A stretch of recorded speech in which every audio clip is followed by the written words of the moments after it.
Hello नमस्कार दोस्तों, आप सभी का हमारे YouTube channel today current information पर स्वागत है। साथियों, क्लास 10th विषय हिंदी अनिवार्य अर्धवार्षिक परीक्षा 2022-23 का संपूर्ण पेपर हम हल करने वाले हैं और यह प्रश्न हूबहू वार्षिक परीक्षा के अंदर भी छप सकते हैं।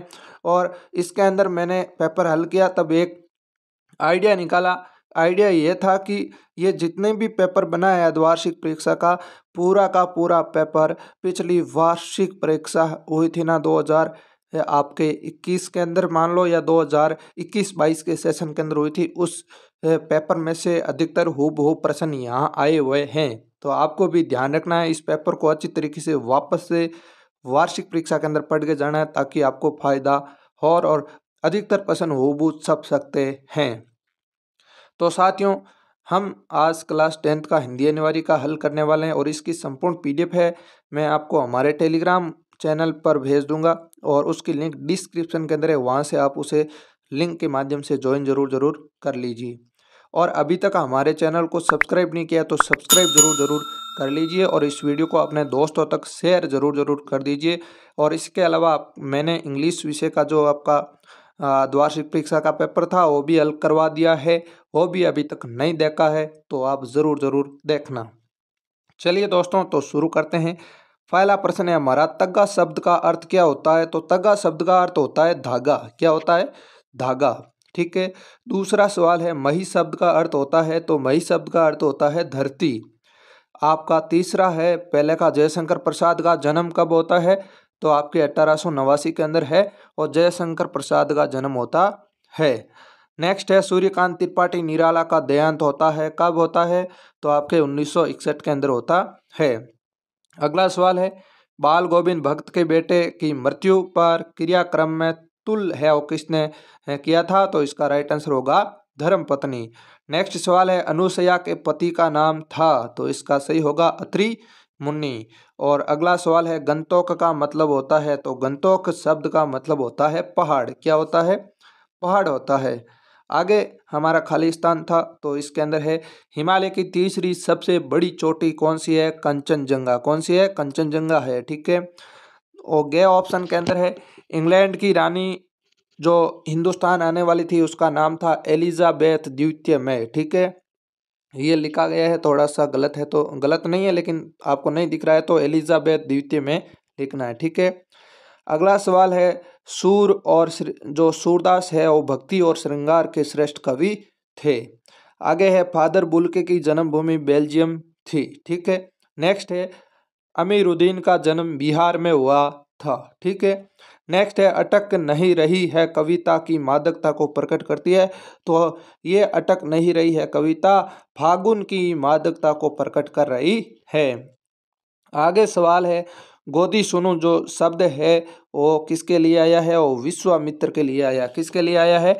विश्वामित्र के लिए आया है।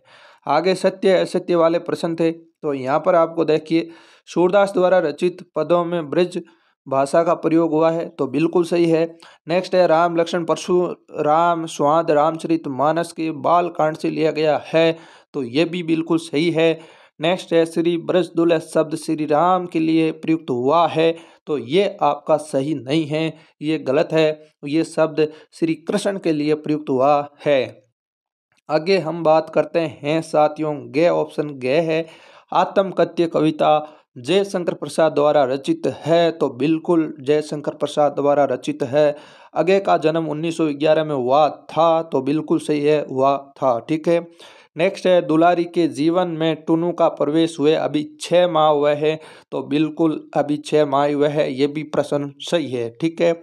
आगे सवाल है हमारा, कटाव हिंदुस्तान का स्विट्जरलैंड है? बिल्कुल सही है। ठीक है। तो आपके एक ऑप्शन गलत था, बाकी सब राइट थे। ठीक है।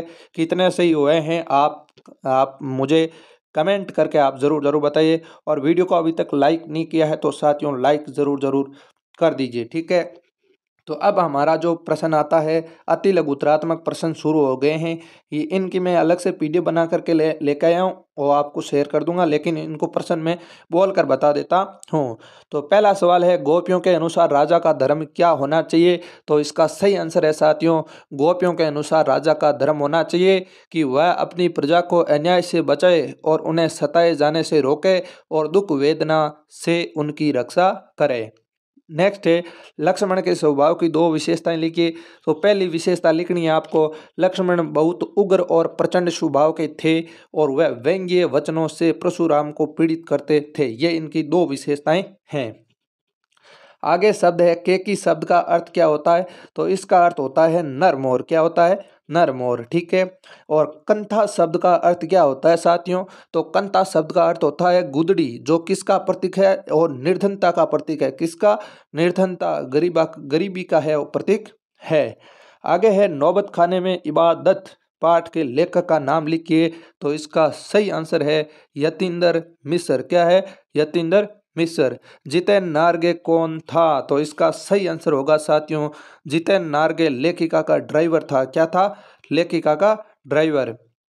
आगे के अनुसार लिखने के पीछे क्या क्या वजह होगी? तो साथियों इसका सही आंसर होगा, आगे के अनुसार है वो लिख कर ही अपनी आंतरिक जो प्रेरणा है या व्यवस्था को समझ पाता है और उससे मुक्त हो जाता है। कभी कभी लेखक बाहरी प्रेरणा से भी लिखता है। तो ये इनके सवाल है, इनकी पूरी पीडीएफ है वो मैं टेलीग्राम में डाल दूंगा और अभी आपको दिखा भी दूंगा। ठीक है।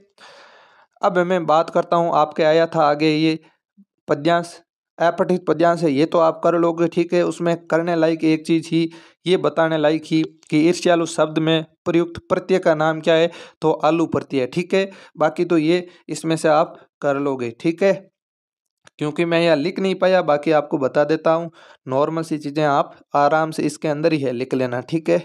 नहीं तो मैं बता ही देता हूँ कि दुख का कारण थोड़ा वीडियो बड़ा हो जाएगा साथियों। तो यहाँ पर देखिए, पहला सवाल है, ईर्ष्यालु व्यक्ति किस आदत के कारण दुख उठाता है? तो जो दूसरों की संपत्ति को देकर, यहाँ पर दूसरों की संपत्ति या वस्तुओं को देकर है वो ईर्ष्यालु व्यक्ति क्या होता है? दुखी होता है। ठीक है।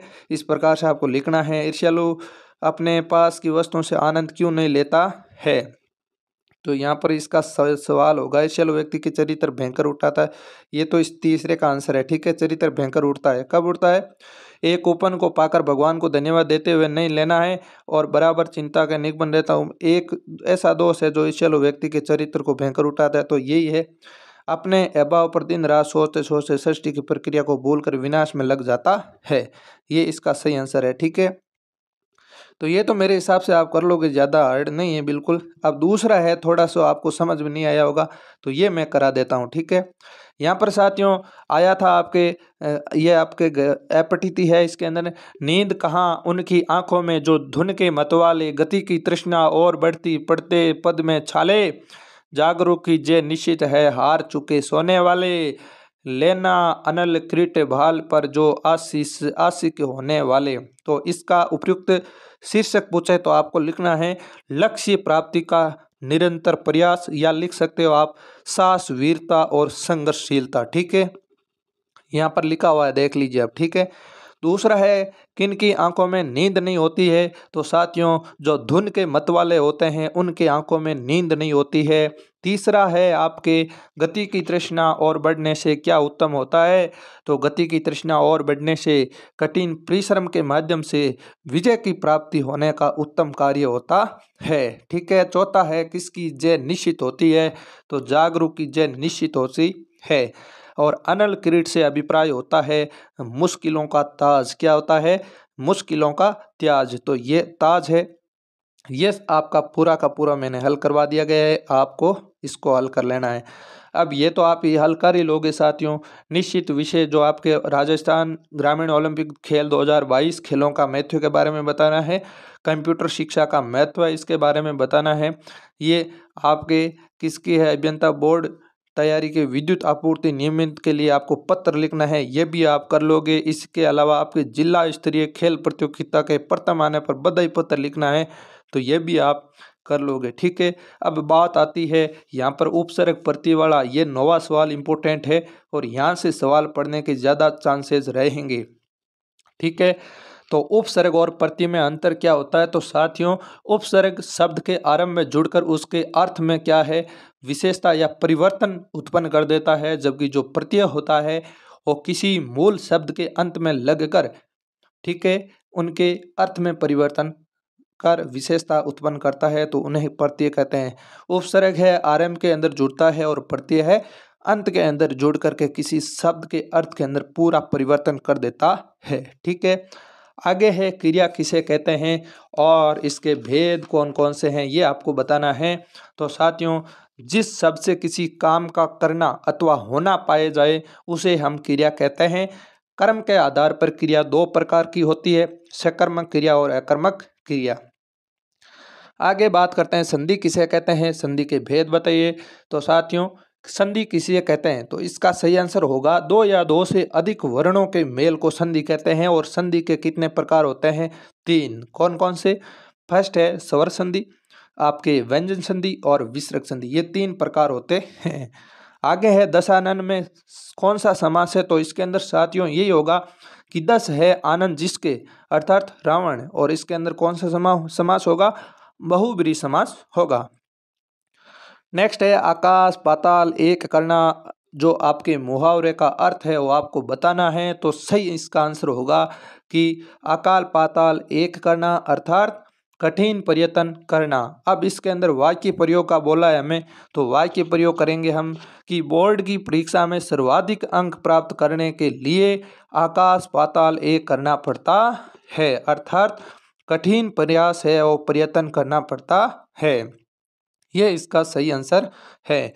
और इसका लास्ट है अकेला चना भाड़ नहीं फोड़ सकता, लोकोक्ति का वाक्य में प्रयोग कीजिए। तो अकेला चना जो आपका है भाड़ नहीं फोड़ सकता, तो इसका अर्थ होता है कि अकेला व्यक्ति है वो शक्तिहीन होता है। अब इसका अपन वाक्य के अंदर प्रयोग करें तो साथियों, हमारे देश में निरंतर फैल रहे भ्रष्टाचार को कोई एक व्यक्ति कोशिश करने पर भी समाप्त नहीं कर सकता, इसीलिए कहा गया है कि अकेला चना भाड़ नहीं फोड़ सकता है। तो ये इस प्रकार से आपको वाक्य के अंदर प्रयोग करना है। अब आपके मैंने ये जो पेज संख्या लिखी है, ये आपके संजीव हिंदी अनिवार्य संजीव आपके आती है ना, उसकी पृष्ठों की संख्या है आगे लिखी हुई, वहाँ पर ये चीज़ आपको मिल जाएगी। ठीक है, अगर आपके पास है तो, या अगर आपके पास दोस्त के पास है तो वहाँ से आप लेकर के ये सवाल हल कर लेना। तो ये 10वां सवाल है जो आपका सप्रसंग वाक्य का है। ये जो वाक्य है 110 पेज संख्या पर आपको मिल जाएगी। ठीक है, इसके अलावा बाल गोविंद भगत की संगीत साधना का चरम उत्कर्ष उस दिन देखा गया, ये आपके 101 पर मिल जाएगी।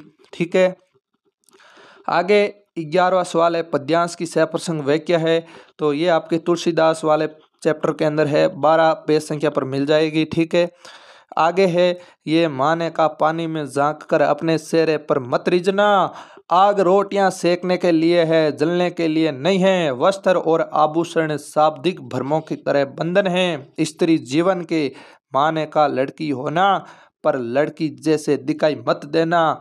ये आपके जो कन्यादान कविता है उससे ली गई है और 65 नंबर पेज संख्या पर आपको ये मिल जाएगी।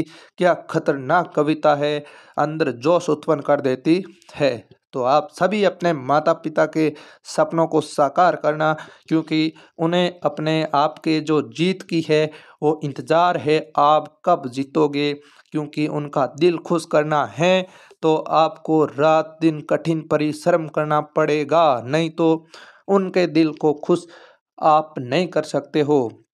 अच्छा प्रयास हमेशा अपने माँ बाप के लिए ही करना चाहिए, अन्य लोगों पर रत्ती भर भरोसा नहीं करना चाहिए। ठीक है साथियों, अपनी मेहनत पर अच्छे से अच्छे कायम रहो, बाकी दुनिया छोड़ो। ठीक है, आगे हम बात करते हैं यहाँ पर। नेक्स्ट है 12वां श्री कृष्ण को जग मंदिर का, ये 29 पेज संख्या पर मिल जाएगा। सूरदास जी के 3 ग्रंथ कौन कौन से हैं? सूर सरावली, साहित्य लहरी और एक और है सूर सरावली, साहित्य लहरी, सूर सागर, ये आपके 3 ग्रंथ है। ठीक है, 8 नंबर पेज संख्या पर मिल जाएगा। आत्मकथ्य कविता जयशंकर प्रसाद ने लिखी है। माँ ने बेटी को क्या सीख दी, पेज संख्या 69 पर है। उत्साह कविता के माध्यम से कवि ने क्या संदेश दिया, पेज संख्या 46 पर है। बादल कविता प्रतीक है और क्यों, ये साथियों 45 पर है। आगे हम बात करते हैं बच्चे की दंद्रुंती मुस्कान की कवि के मन पर क्या प्रभाव पड़ा, ये 50 पेज संख्या पर मिल जाएगा आपको। ठीक है, आगे हम बात करता हूँ ये देसी सूखी पर मन की दुख, ये अंत वाला ये पेज संख्या है 63 पर मिल जाएगा। भोलेनाथ किसका नाम था, तारकेश्वरनाथ का नाम था। और पान वाले का एक रेखा चित्र प्रस्तुत कीजिए, ये आपके 82 पेज संख्या पर है। अब आपको मैं कुछ जो भी आपके वन लाइनर प्रश्न थे उनकी मैं PDF बता देता हूँ। तो साथियों ये आपके चौथा सवाल था, उसके जितने भी सवाल है उनकी PDF है, आपको दिख रही होगी। आसानी से वीडियो को पॉज करके लिख लेना, ठीक है। और मैंने एक बार बोल तो दिया ही है, आपको पता भी चल गया होगा। तो ये आप PDF है, आप इस PDF को एक बार आराम से देख लीजिए और इसको है पूरा का पूरा हल कर लीजिए। इसके आगे है ये क्रिया किसे कहते हैं, इसके भेद लिखिए, ये संपूर्ण लिखी गई है। अगर आप वहाँ से नहीं लिख पाते हो तो यहाँ से लिख लीजिए, ठीक है। तो साथियों ये होता है पूरा आपका क्लास 10th हिंदी अनिवार्य का पूरा का द्वार्षिक पेपर है, हल कर दिया गया है। ये वीडियो आपको कैसा लगा है साथियों, अगर अच्छा लगा है तो वीडियो को लाइक कर दीजिए, अच्छा सा कमेंट कर दीजिए और अपने दोस्तों तक शेयर ज़रूर कीजिए। इसी के साथ अभी तक हमारे चैनल को सब्सक्राइब नहीं किया है तो लाल बटन दबाकर सब्सक्राइब ज़रूर कर लीजिए। तो साथियों इसी के साथ मैं आज के शब्दों को यहीं विराम देना चाहूँगा। मिलूँगा अगले सेशन में, तब तक के लिए धन्यवाद। जय हिंद, जय भारत।